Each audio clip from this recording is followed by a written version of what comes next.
बिहार की सियासत में इस वक्त मैं बदलाव की आहट देख रहा हूँ। क्योंकि बीजेपी को मैं दिमाग की तरह मानता हूँ जो अंदर, तो आप यकीन करिए कि मुझे घर से फोन आया जी कि आप सेफ तो है, तो इसमें से अंदाज लगा लीजिए मुझे कुछ कहने की जरूरत नहीं है।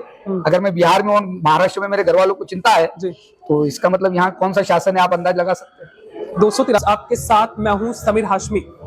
हमारे साथ इस वक्त बातचीत करने के लिए राकिब अहमद साहब हैं जो एनसीपी मोर्चा माइनॉरिटीज के प्रदेश महासचिव हैं। सर बहुत बहुत स्वागत है आपका। मुंबई के हैं आप और इस समय बिहार में मौजूद हैं। किस तरीके से देखते हैं बिहार की सियासत को? बिहार की सियासत में इस वक्त मैं बदलाव की आहट देख रहा हूँ। 28 तारीख से मैं बिहार में हूँ, हाजीपुर में हूँ।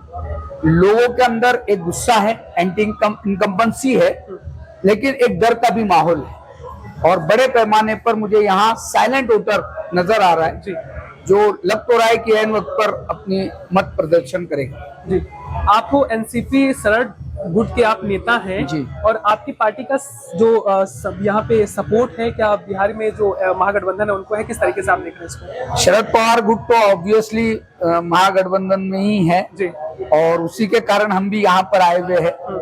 यहाँ पर कुछ जगहों पर जाकर हम लोग उस बारे में महागठबंधन का ही मैसेज देने का काम कर रहे हैं। जी, जो 2024 के लोकसभा का रिजल्ट रहा महाराष्ट्र को लेकर, वो इंडिया गठबंधन के पक्ष में रहा, लेकिन विधानसभा चुनाव आता है वो जस्ट उसके विपरीत आता है। आप लोग जैसे नतीजे को उम्मीद किए तो उसके विपरीत आता है।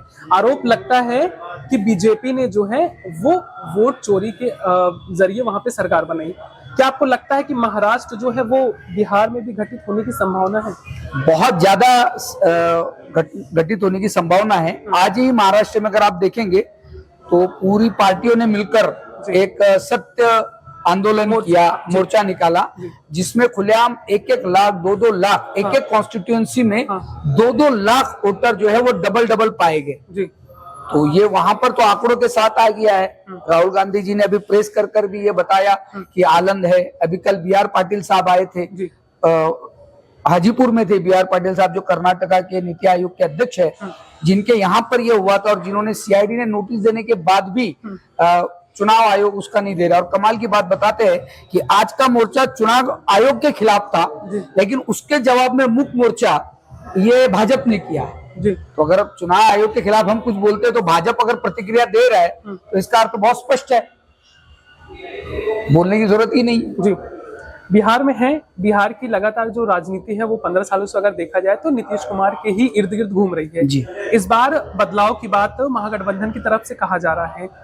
आप मुंबई से हैं, जो वहां पर लखपति दीदी योजना वहां पे चलाई गई, यहाँ पर भी हुआ है। क्या आपको लगता है कि जो लुभावने वादे किए जा रहे हैं बीजेपी की तरफ से, जो बिहार की जनता को पसंद आया है, जो नतीजे वहां के रहे हैं, यहाँ की जनता के लिए आप क्या कहेंगे? देखिए, महाराष्ट्र में लाड़की बहन योजना के नाम से इन्होंने शुरू किया था, जो पहले तो शुरू किया सबके लिए। जैसे इलेक्शन खत्म हुआ इनको समझ में आ गया कि ये मुश्किल है, तो उन्होंने स्क्रूटनी लगा दी और धीरे धीरे लोगों की छटनी की। पहले तो 4 महीने रोक दिया, कहा कि नहीं हम स्क्रूटनी करेंगे। तो ये कुछ वक्त के लिए तो लुभावना हो सकता है, लेकिन महिलाओं को भी ये समझना पड़ेगा कि ये एक तरह का करप्शन है। एक बहुत महत्वपूर्ण प्रश्न है कि जब चुनाव हो रहा था विधानसभा चुनाव का, तो मुख्यमंत्री कैंडिडेट अगर देखा जाए तो एकनाथ शिंदे थे। बीजेपी लगातार ये कह रही थी कि एकनाथ शिंदे के नेतृत्व में हम चुनाव लड़ेंगे। वही उदाहरण देखा जाए बिहार का, नीतीश कुमार के नेतृत्व में कह रहे हैं कि हम चुनाव लड़ेंगे।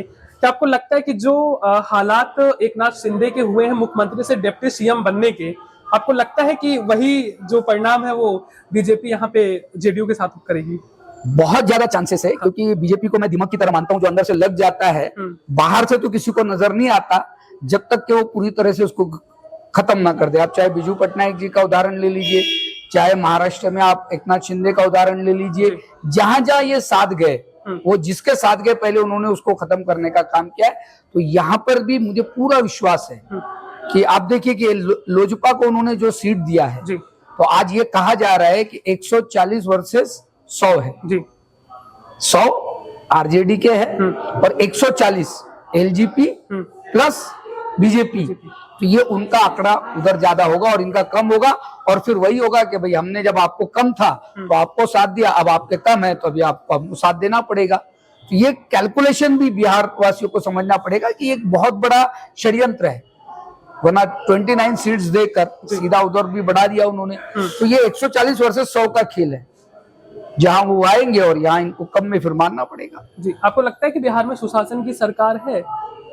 कल का जो घटनाक्रम देखने के बाद तो आप यकीन करिए कि मुझे घर से फोन आया जी कि आप सेफ तो है, तो इस पे से अंदाज लगा लीजिए, मुझे कुछ कहने की जरूरत नहीं है।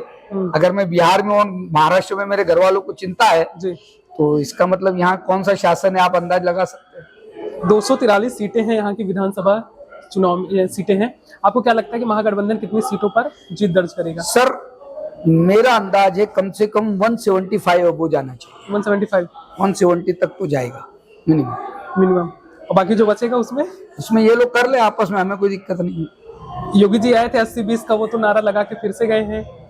ये हर बार एक ही नारा चलेगा ऐसा नहीं होता है, इसको भी हमको समझना पड़ेगा, है ना। आप यूपी में कर गए और ये पूरा जो वोटिंग का जो होता है ना, ये उसका खेल होता है जी। नारे वगैरह ये बताने के लिए होता है, अंदर में उनका दूसरा खेल होता है। और ये इस बार इतना अच्छा है कि यहाँ पर उस पर बहुत बारीकी से ध्यान दिया गया और उसके ऊपर रिव्यू चल रहा है, देखते हैं क्या होता है। जी, लगातार ये भी आरोप लगते हैं बीजेपी की, अगर सरकार बना लेती है तो ठीक है, नहीं बनाती है तो विधायकों को भी तोड़कर वो अपनी सरकार बना लेती है। वो रिजल्ट आपको महाराष्ट्र से आपको देखने को मिल सकता है, क्या कहेंगे इस पर? देखिए, सत्ता से पैसा और पैसा से सत्ता जी, और बिहार वो स्टेट है जहां पैसा, दहशत और सत्ता जी, ये तीनों का समीकरण है।